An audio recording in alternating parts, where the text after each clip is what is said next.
Bem, boa noite, pessoal. Gostaria de inicialmente pedir desculpas porque eu não pude gravar a aula que estávamos fazendo ao vivo. Tive um problema na hora de salvar, não sei para onde é que ela foi. Então, eu estou aqui gravando este momento aqui, basicamente no slide que a gente viu, e vou subir para o nosso ambiente e vai funcionar como tutorial numa versão mais reduzida do que eu passei lá com as pessoas que estavam online, tá? Então, eu vou utilizar aqui a nossa apresentação de PowerPoint, né, que são as orientações para o final da disciplina, né? Vou tentar ser o mais breve possível para não ficar repetitivo, né? A gente acaba repetindo informações, mas eu vou passo a passo aqui explicar o que a gente vai fazer, né, nesse bimestre. Lembrando que não tem ainda uma previsão do retorno para aulas no campus, e mesmo que volte, não vai ser plenamente todos os dias no campus. Vão ter momentos de transição, a gente precisa se preparar para isso em algum momento, mas a nossa realidade ela vai ser durante muito tempo nesse ambiente virtual, com essas aulas, sejam elas disponibilizadas, né, via slide, livros, uso de outras ferramentas que seja, mas infelizmente a realidade que nos é dada e presenteada é exatamente essa, com esses formatos que estão sendo utilizados nesse momento. Inclusive, até comentei isso no final da minha fala, que esse momento todo que a gente está trabalhando no futuro, através das pesquisas dos historiadores da educação, vai acabar sendo objeto de trabalho para entender como, no contexto de pandemia, pela primeira vez na história, no caso do Brasil e em outros países também,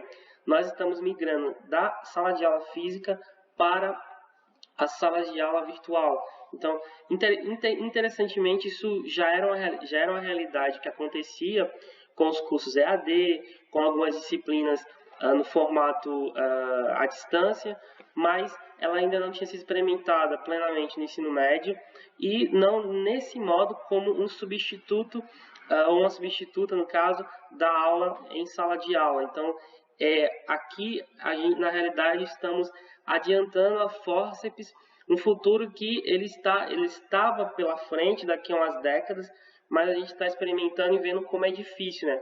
É todo um processo educativo novo, tanto para o professor quanto para o aluno, no modo de conduzir e de atuar dentro das aulas no ambiente virtual, que não é a mesma coisa do ambiente físico, apesar de ter elementos em comum, né? O tema, o formato da aula, a disciplina, mas a dinâmica é totalmente distinta.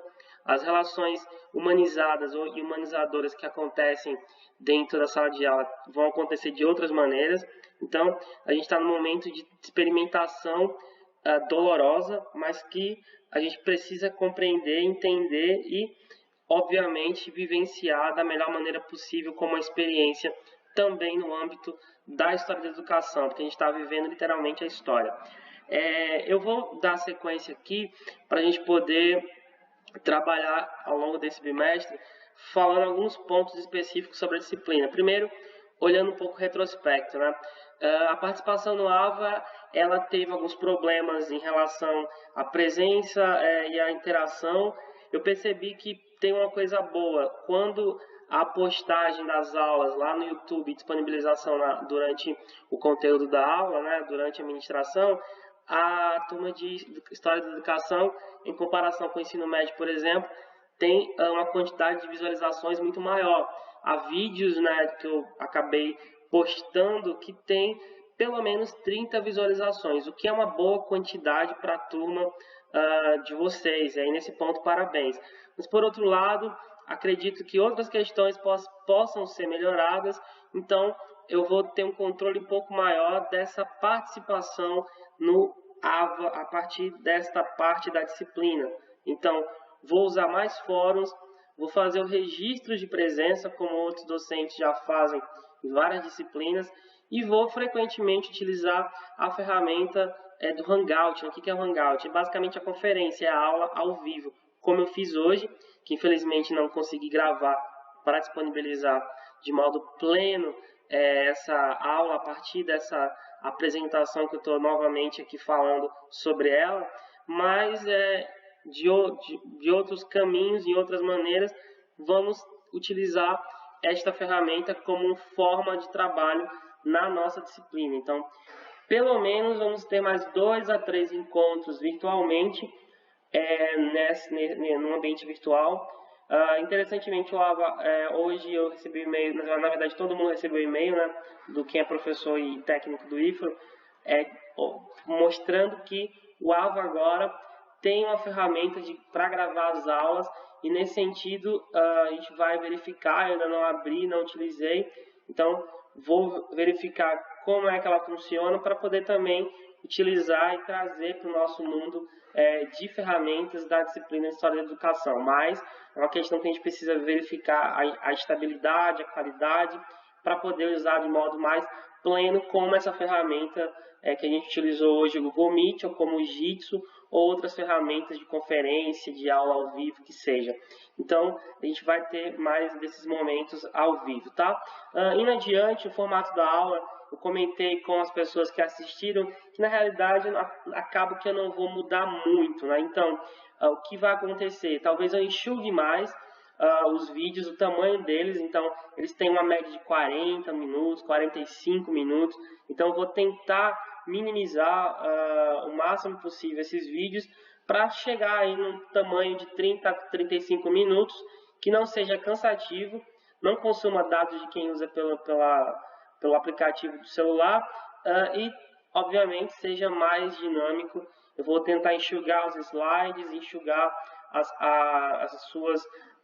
as minhas apresentações nas aulas, nas videoaulas, para possibilitar a vocês um ensino muito mais dinâmico. É claro que a disciplina em sala de aula tem uma outra dinâmica, um outro caminho.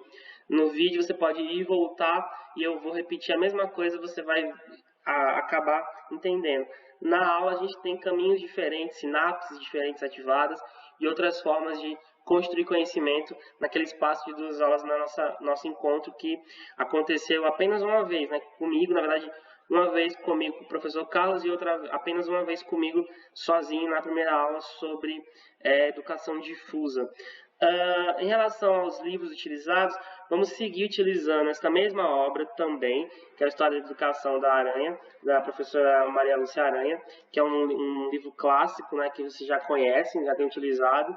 Outra obra utilizada vai ser a História da Educação, que é um livro dos Pilecki, né, pai e filho, e ele é um livro interessante, porque diferente de outras obras da História da Educação, ele não foca no período específico, né?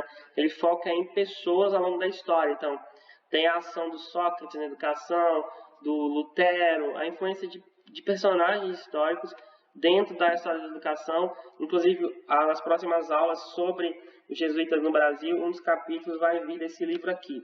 E o terceiro livro, que é sobre a história do Brasil, da Romanelli, a Othaisa Romanelli, é um livro também, não é tão antigo, mas ele tem sido muito utilizado nas disciplinas, em vários cursos dessa disciplina, e ele traz o período ali do período Vargas, da década de 30, até as reformas educacionais do governo militar nos anos 70.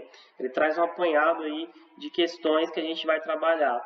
E ao final vou utilizar alguns documentários de curto tamanho para discutir a questão da educação contemporânea, porque, como a gente mostrado aqui há pouco, um dos elementos analisados nessa disciplina exatamente é o processo atual da educação. Então, a gente precisa de material que não está aqui nos livros, por exemplo, porque está em tempo corrente, né? E as atividades a gente vai falar agora mais adiante. Basicamente, vamos ter questões abertas para análise e escrita de vocês. No ensino de graduação, eu não costumo utilizar questões de múltipla escolha, mas sim perguntas onde o aluno ele vai trabalhar o entendimento dele sobre um texto, sobre um vídeo, ou uma análise de um fenômeno específico baseado nas aulas que a gente trabalhou.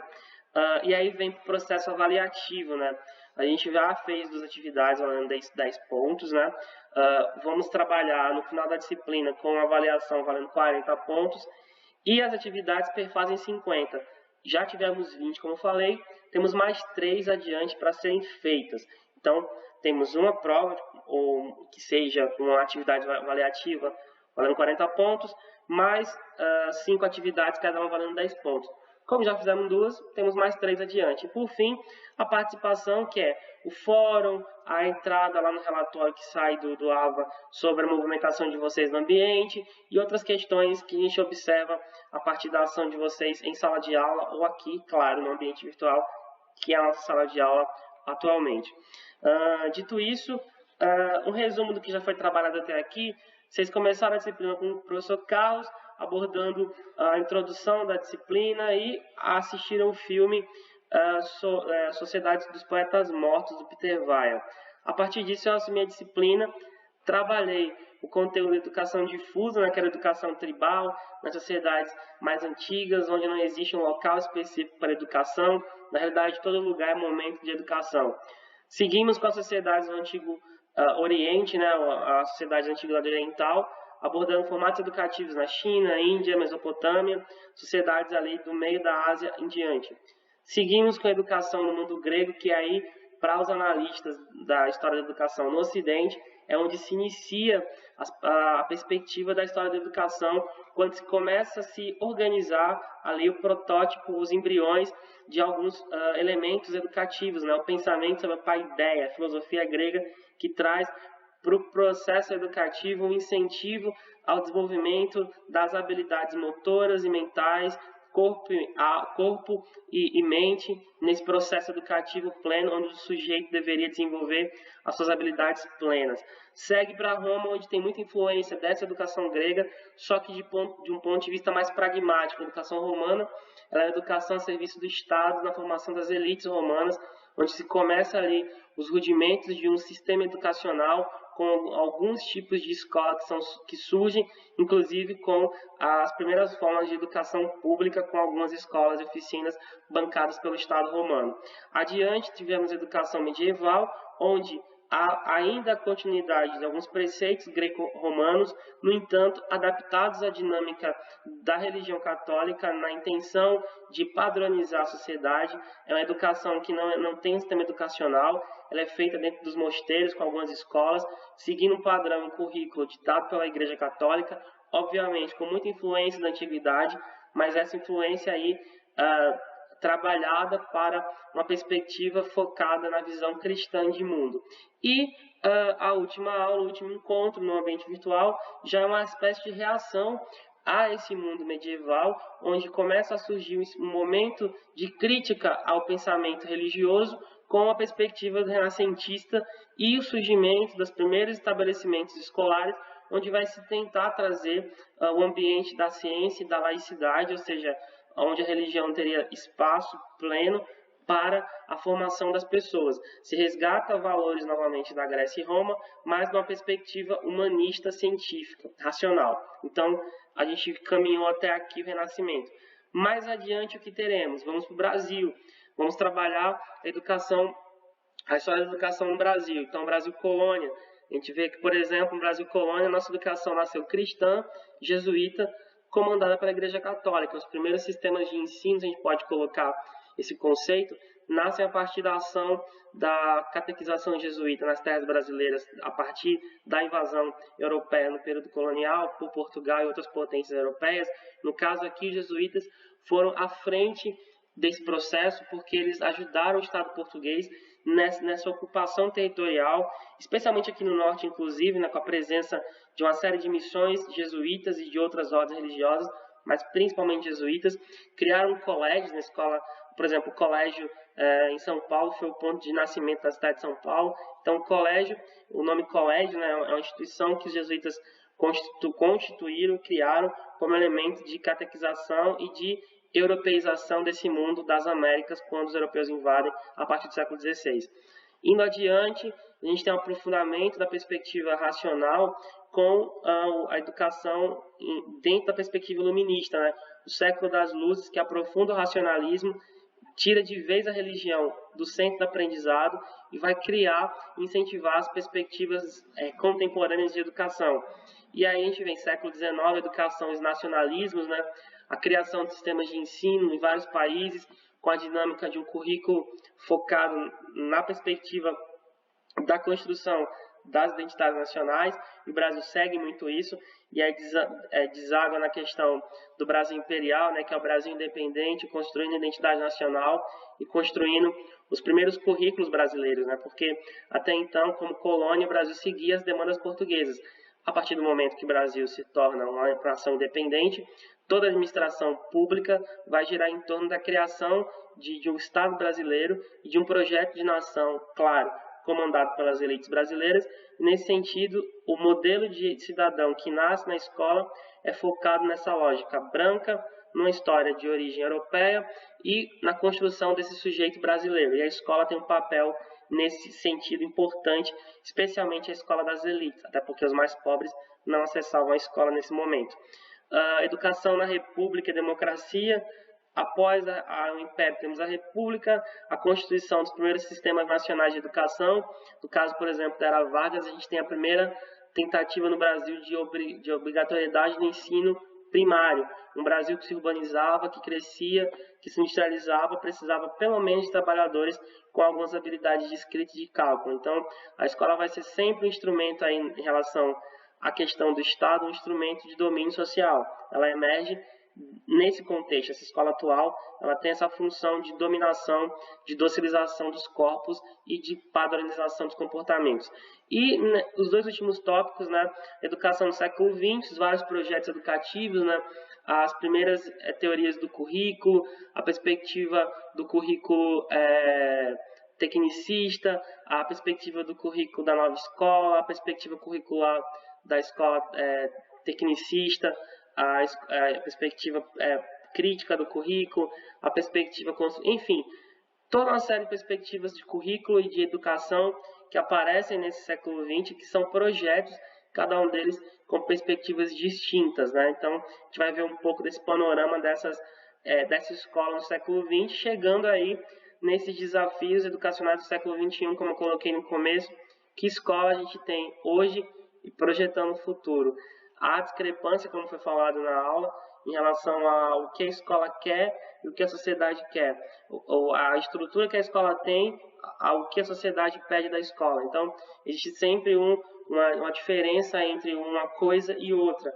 E a gente está vivendo literalmente uma experiência desafiante do século XXI com esse ensino à distância mediado pelo AVA, num contexto de uma pandemia global, onde nós temos a força, uma adaptação do nada, forçada, sem nenhuma transição de um modelo presencial para o modelo digital, né? E a tendência é que tenha, durante certo momento, esse modelo híbrido funcionando até que se volte para a escola. E que escola a gente vai voltar, né? Então, essa discussão que a gente vai ter no final da disciplina deixa em aberto muita coisa, claro. Vocês, como futuros professores que vão entrar em sala de aula, que vão enfrentar isso, né, vão trazer comigo essa discussão no final da disciplina. No mais, as orientações foram dadas, né, tivemos um momento ali de algumas perguntas, foram respondidas, né, muitas das respostas eu também já dei aqui na fala, e ficou acertado para a próxima semana o assunto novo sobre educação, história da educação no Brasil colonial. E na outra semana ficou marcado já um hangout de novo para explicar o outro assunto, passar a atividade e explicá-la. Então, gostaria que vocês participassem ao longo da semana, assistindo esse tutorial, entendendo a dinâmica da disciplina e a partir do que foi colocado aqui, a gente poder finalizar a disciplina da melhor maneira possível. Então, agradeço a atenção de vocês, peço desculpa por não ter conseguido disponibilizar o vídeo completo, que seria muito mais interessante, mas tem como repetir ele igualzinho, né, no sentido do tamanho dele, mas a gente chegou plenamente próximo ao que ele foi colocado lá quando nós começamos o Hangout ao vivo. Então, se cuidem, uma boa noite para vocês, tenham uma boa semana de estudo, semana que vem a gente retorna novamente com a disciplina e espero colaborar demais com vocês nesse desenvolvimento dessa identidade de professor de biologia. Saudações!